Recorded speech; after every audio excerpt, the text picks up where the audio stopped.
هلو هلو، يا رب تكونوا بخير. النهارده عايزين نرجع من الاجازه ونفوق الدراسه بقى شويه، وعايزين نبدا باول ليسون عندنا. الليسون بتاعنا اسمه الريل نمبرز. الليسون ده مهم جدا وهو الاساس للمنهج كله. اوكي، عاوزين نظبطه كويس ان شاء الله يكون درس سهل.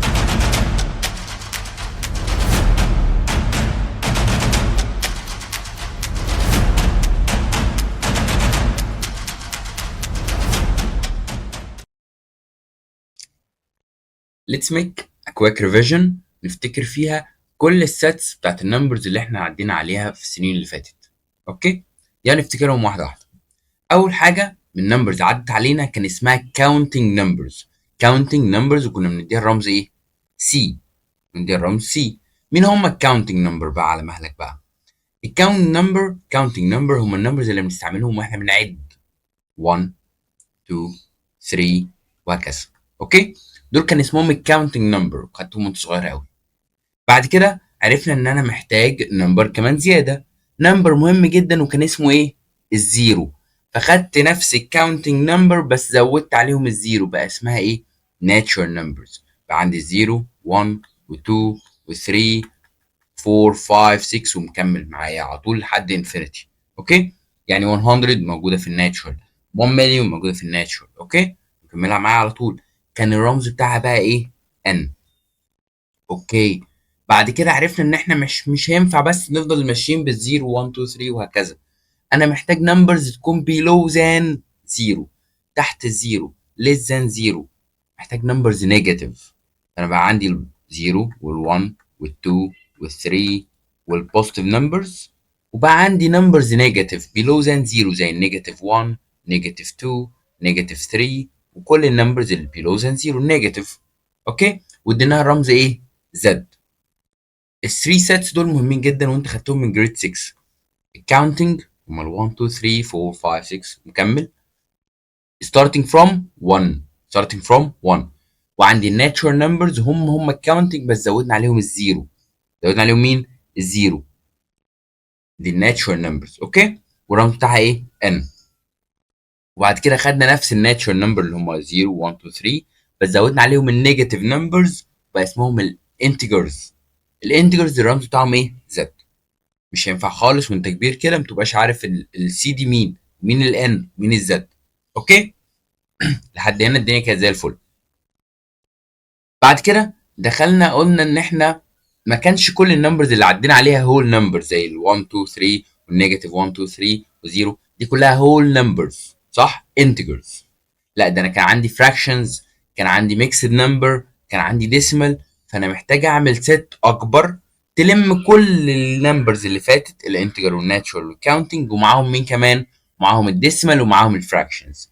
فعشان كده رحنا اتكلمنا عن سيت جديده اسمها الراشنال نمبر.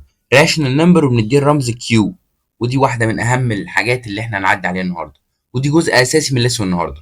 الراشنال نمبرز تعال نتكلم عليها على مهلنا بقى واحده واحده واحده واحده. مين هم الراشنال نمبرز؟ الراشنال نمبرز هم بالاساس هم نفس الانتجر نمبرز معايا، هم نفس الانتجرز اللي هم ال 1 2 3 والنيجاتيف 1 2 3 والزيرو، كل دول معايا فين؟ في الراشنال. يبقى اول حاجه اكتبها مين؟ الانتجرز. ماشي. اوكي، مين تاني موجود معايا في الراشنال نمبرز؟ معايا الديسيمال كلهم، الديسيمال نمبرز كلهم. ومعايا مين كمان؟ معايا الفراكشن نمبر كلهم. اوكي، دي خلاص كده. يبقى مين الراشنال نمبرز؟ هم الانتجرز، هم الديسيمال، هم الفراكشنز. كل الناس دي موجودين في الراشنال. اوكي، وكان الراشنال نمبرز ليهم كونديشن مهم جدا جدا جدا جدا. ايه هو؟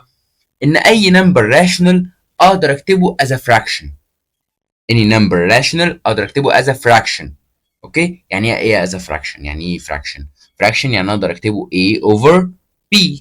fraction numerator و denominator صح كده؟ بس بشرط ان الدينومينيتور دوت ما ينفعش يكون equal 0. not equal 0. ده الكونديشن بتاع مين؟ rational. اي نمبر تقدر تكتبه as a fraction يبقى اسمه rational. اي نمبر تقدر تكتبه as a fraction اسمه ايه؟ rational. ديل. تعال ناخد شويه examples عن الراشنال نمبرز. مثلا نيجاتيف 2.5 راشنال. ليه؟ ديسيمال صح كده؟ هو نيجاتيف ديسيمال بس ما عنديش مشكله. نيجاتيف 5 ده انتجر يا مستر. ايوه، ما هو الانتجر دول تبع الراشنال.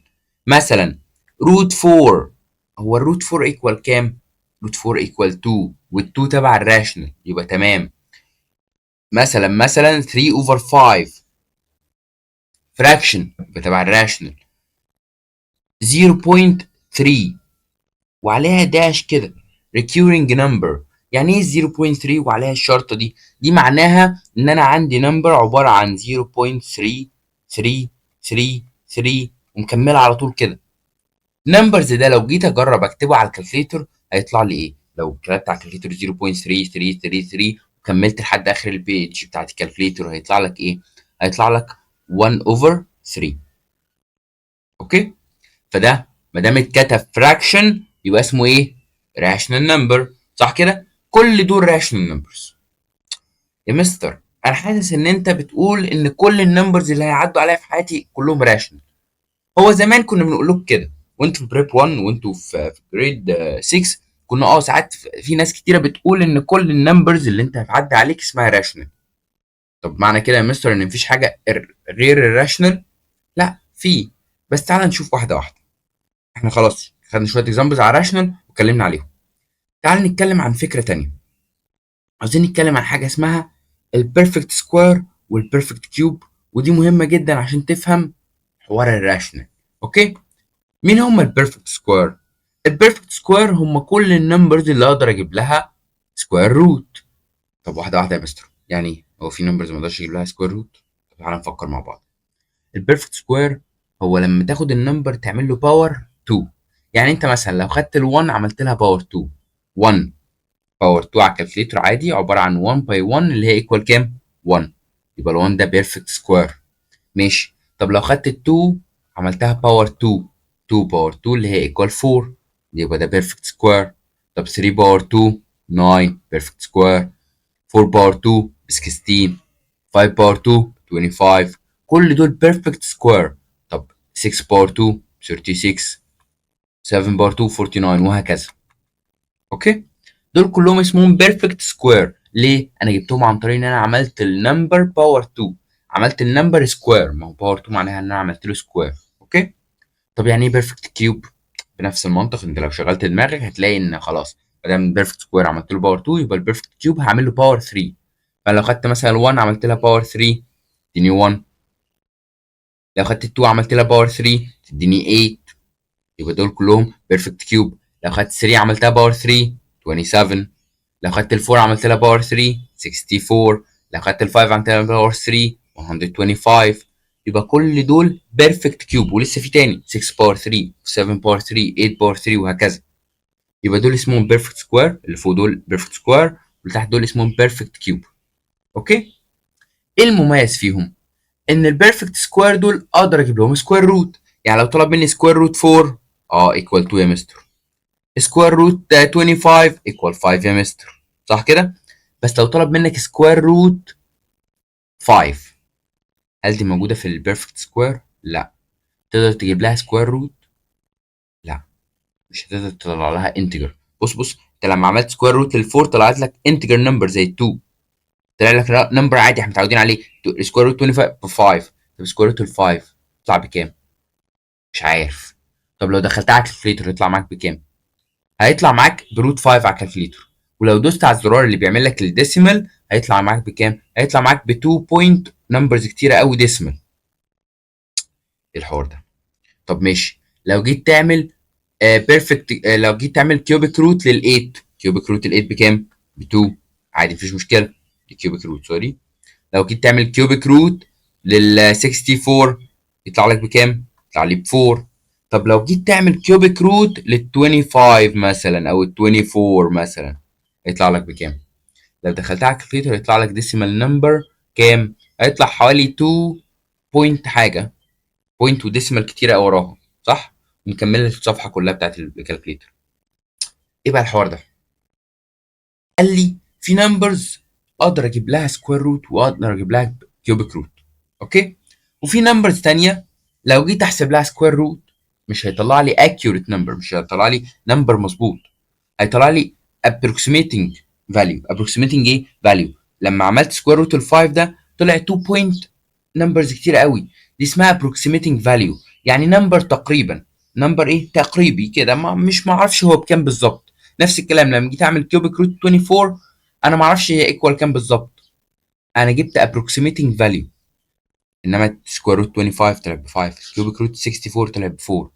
يبقى البيرفكت سكوير والبيرفكت كيوب لما بعمل البيرفكت سكوير سكوير روت بيطلع لي فاليو مظبوطه، اكيوريت ايه فاليو مظبوطه. الكيوبيك روت لما بعمل كيوبيك روت للبيرفكت كيوب بيطلع لي اكيوريت نمبر مظبوط، يطلع لي مثلا كيوبيك روت 64 ب 4 مظبوطه. اوكي. انما لما اعمل كيوبيك روت لنمبر مش بيرفكت، زي ال 9 زي ال 4 زي ال 5 زي ال 25، دي كلها مش بيرفكت كيوب، لما اجي اعمل لها كيوبيك روت هيطلع لي ايه؟ ديسيمال كبير قوي قوي قوي. ده عباره عن ايه؟ نمبر تقريبي، هو تقريبا كده. فلما تلاقي ان النمبر طلع لك اجابه واضحه كده زي هنا، لما عملت سكوير روت لبيرفكت سكوير او كيوبيك روت لبيرفكت كيوب طلع لك اجابه واضحه، يبقى ده تبع مين؟ الراشنال. امال بقى لما طلع لك ديسيمال كبير قوي كده، يبقى ده تبع مين؟ ده مش تبع الراشنال. ده مش تبع ايه؟ الراشنال. يبقى واحده واحده. انت كنت فاكر ان كل النمبرز راشنال. اه يا مستر، ما الديسيمال والفراكشن والانتجر كل ده فراكشن، كل ده راشنال، كل ده ايه؟ راشنال، كل ده اقدر اكتبه از فراكشن، كل ده اقدر اكتبه على الكالكليتر واقدر ادوس على الزرار بتاع الاس دي اللي بيعمل لي فراكشن واقدر يطلعه ايه؟ فراكشن. لا، طلع في نمبرز ما اقدرش اكتبها فراكشن. انت لو دخلت سكوير روت 5، سكوير روت 5 على الكالكليتر هيطلع لك سكوير روت 5، دوس على زرار الديسيمال هيجيب لك نمبر ديسيمال كبير جدا، لو حاولت تحوله فراكشن مش هتعرف. نفس الكلام كيوبيك روت 24 لو كتبتها على الكالكليتر هيطلع لك ديسيمال، حاولت تحولها فراكشن مش هتطلع. ده ديسيمال. انت ما يا مستر ما الديسيمال تبع الراشنال. لا يا بابا، ما هو ده مش نمبر ديسيمال عادي، ده نمبر ديسيمال كبير جدا جدا جدا، ما اقدرش اكتبه فراكشن. فده ايه؟ ده نوت راشن، نوت ايه؟ راشن. اوكي. طب لو هو نوت راشنال يبقى تبع مين؟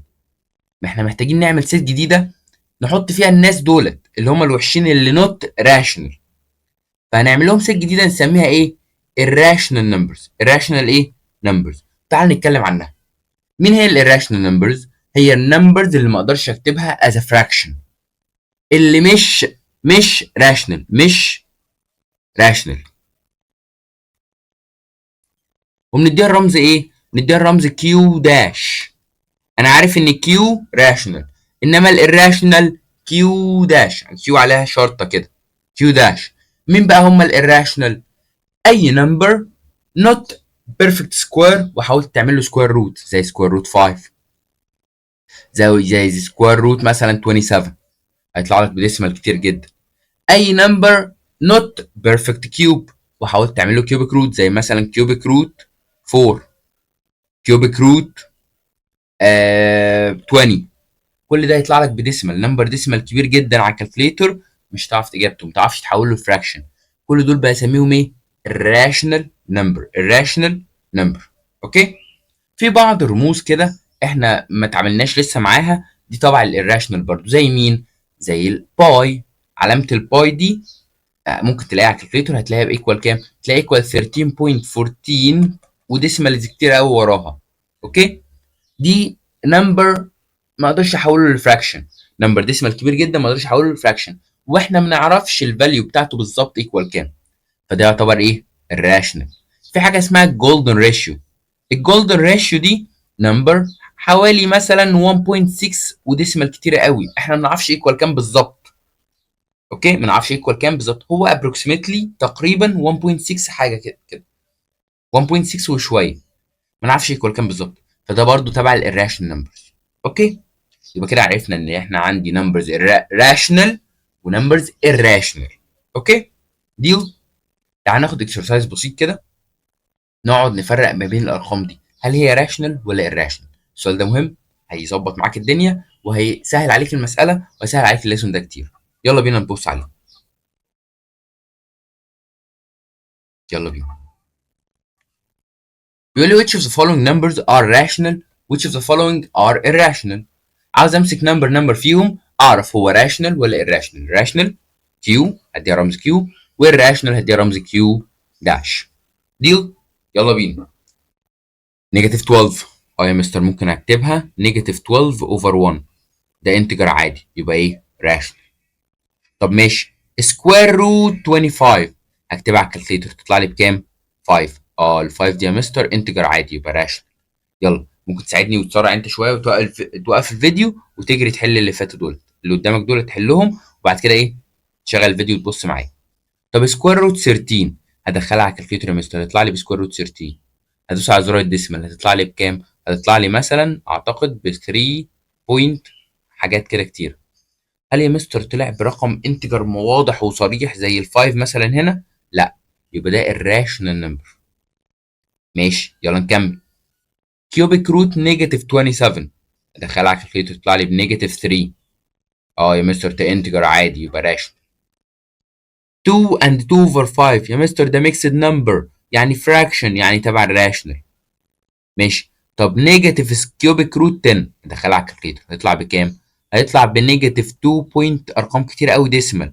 اه يبقى ده كيو داش اللي هي الراشنال نمبر.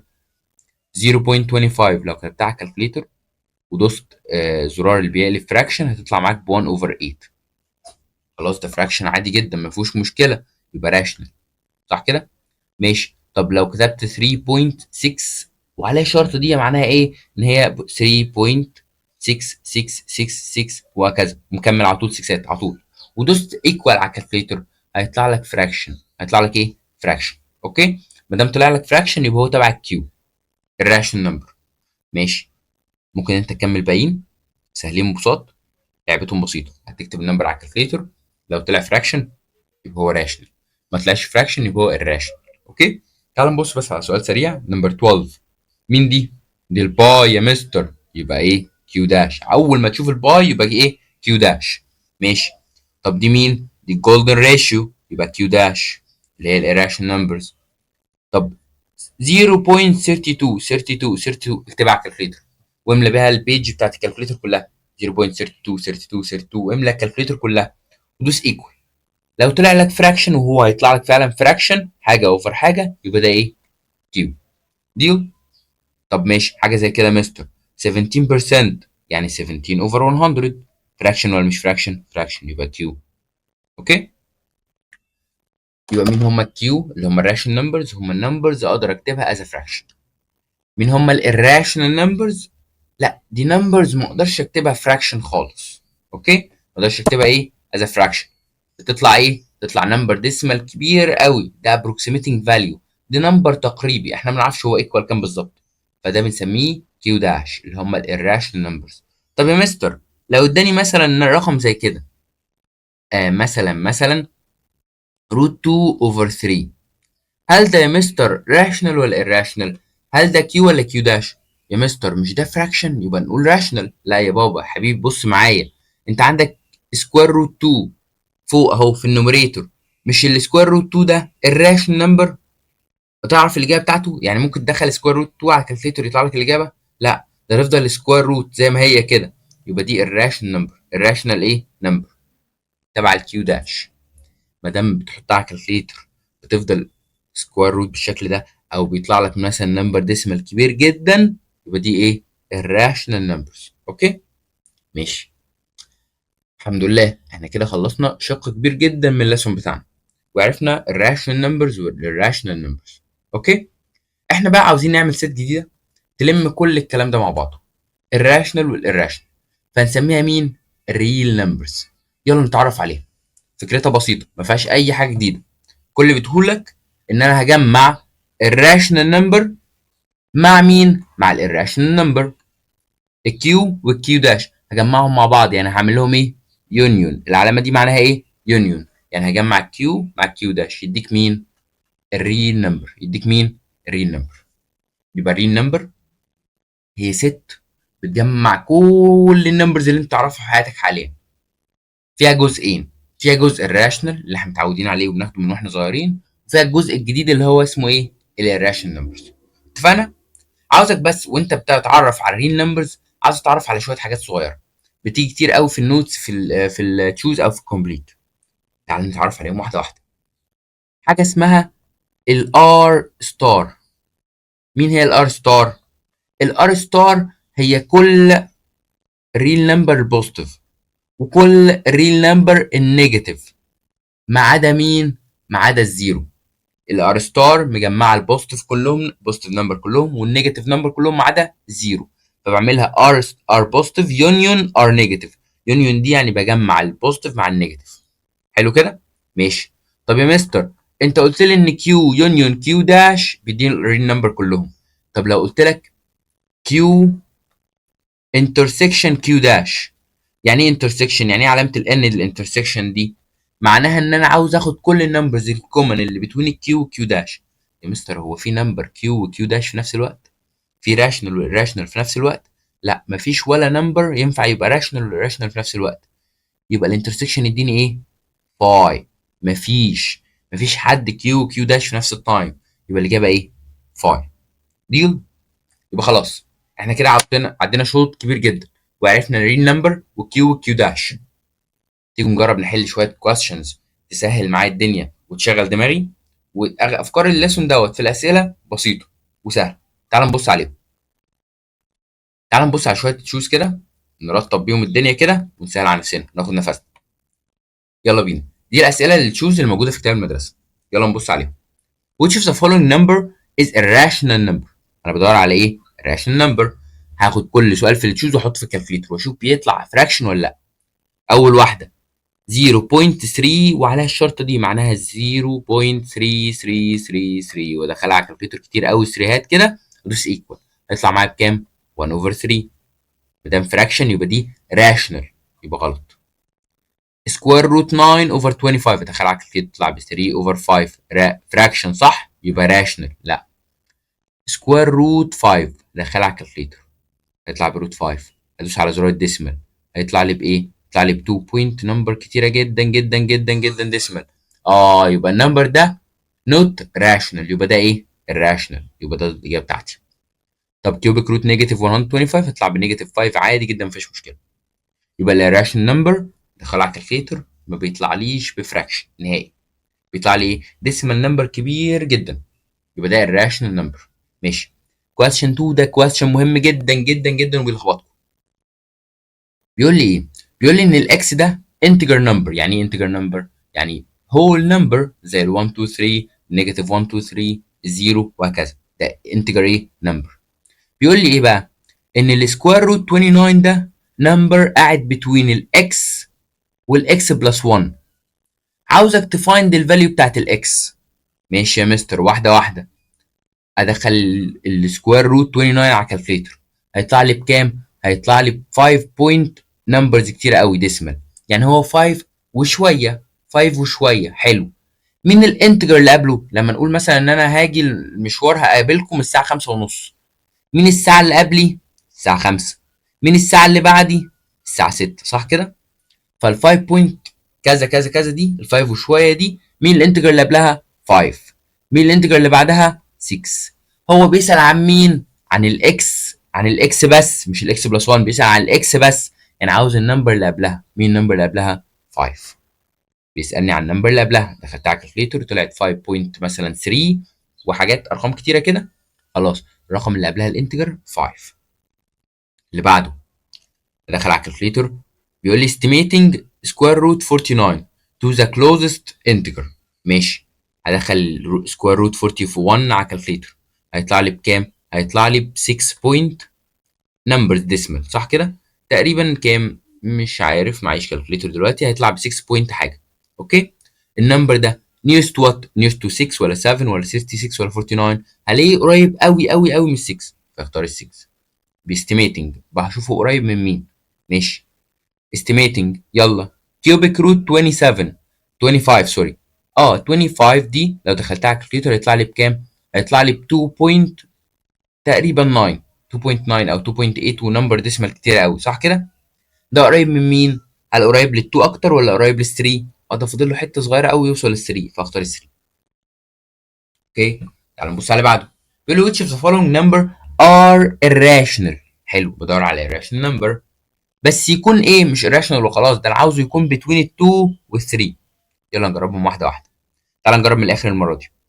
كيوبيك روت 9 لو دخلتها على الكالكليتر هيطلع لي 2 بوينت حاجه.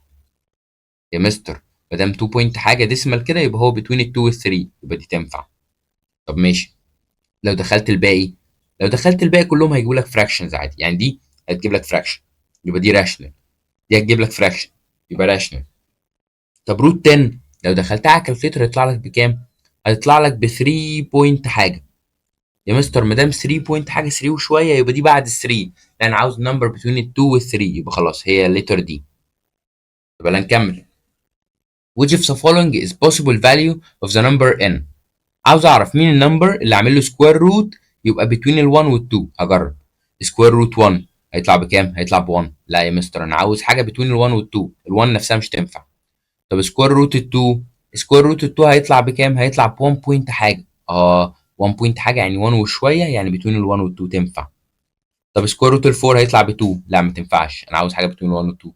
سكوير روت ال 8 هيطلع بكام؟ هيطلع ب 2 بوينت حاجه، لا انا عاوز بين ال 1 وال 2 مش اكتر من 2.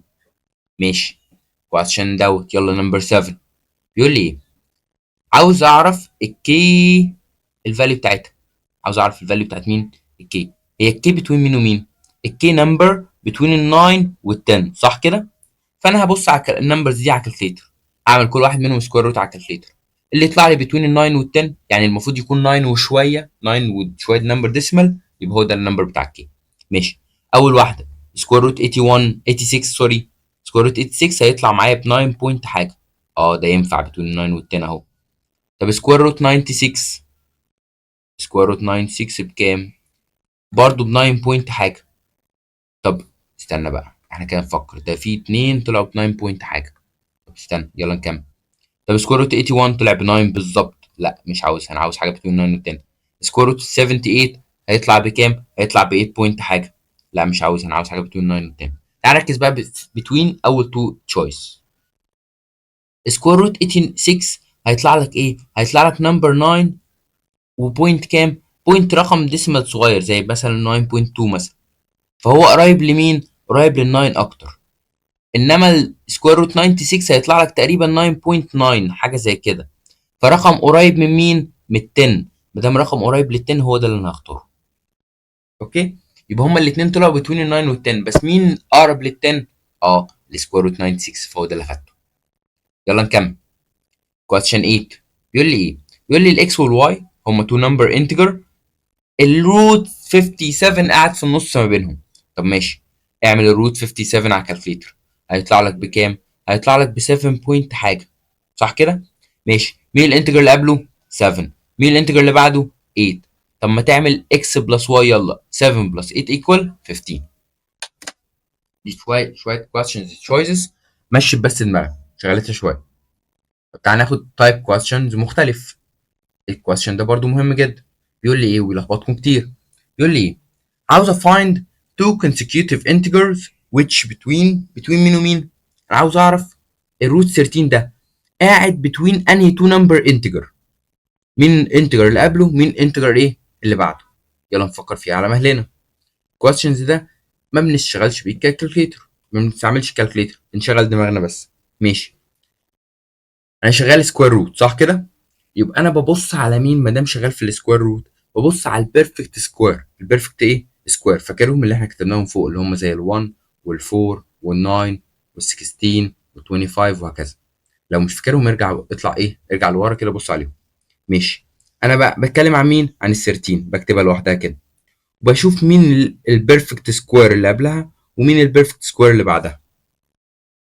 ماشي يا مستر، انا عندي البيرفكت سكوير 1 1، بعد كده 4، بعد كده 25، بعد كده في 16 في النص انا نسيتها سوري، اتاكد على هنا اد 16، بعد كده ايه 25.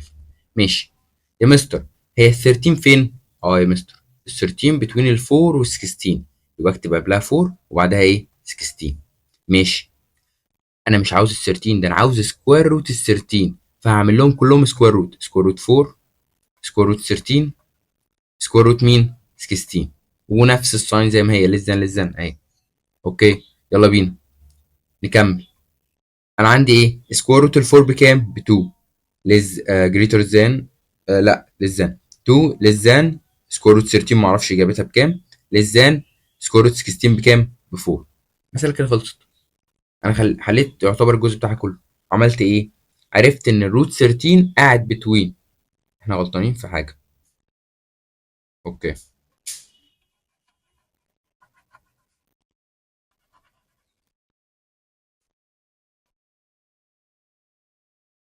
يلا نشوف الكويشن ده نعمل فيه ايه بقى. الكويشن ده بيطالب مني ايه؟ طالب مني ان انا اعرف كل نمبر من دولت اللي هو الراشنال كلهم الراشنال. عاوز اعرف النمبر ده بتوين انهي تو نمبر انتجر، انهي تو نمبر ايه انتجر. يا مستر احنا حلينا زي الكويشن ده في اللي تشوز من شويه وعرفنا ان هو بتوين كذا وكذا عن طريق الكالكليتر على طول. اقول لك ما السؤال ده لما بيجي لك في السي بيكون طالب ستيبس، مش هينفع تستعمل الكالكليتر فيه. طب تعالى نفكر فيها مع بعض يلا. سكوير روت ال 13، انا لازم اعرف ان ما دام سكوير روت يبقى بتكلم على البيرفكت سكوير اللي احنا اتكلمنا عليهم في اول السيشن. مين هما البيرفكت سكوير؟ زي ال1، ال4، ال9، ال16، 25 وهكذا. صح كده؟ ماشي. هو ال13 بتوين مين ومين؟ ال13 يا مستر بتوين ال9 وال16، فاكتب 9 وادي ال16 واكتب ال13 في النص ما بينهم. يبقى انا عارف ان ال13 بتوين ال9 وال16.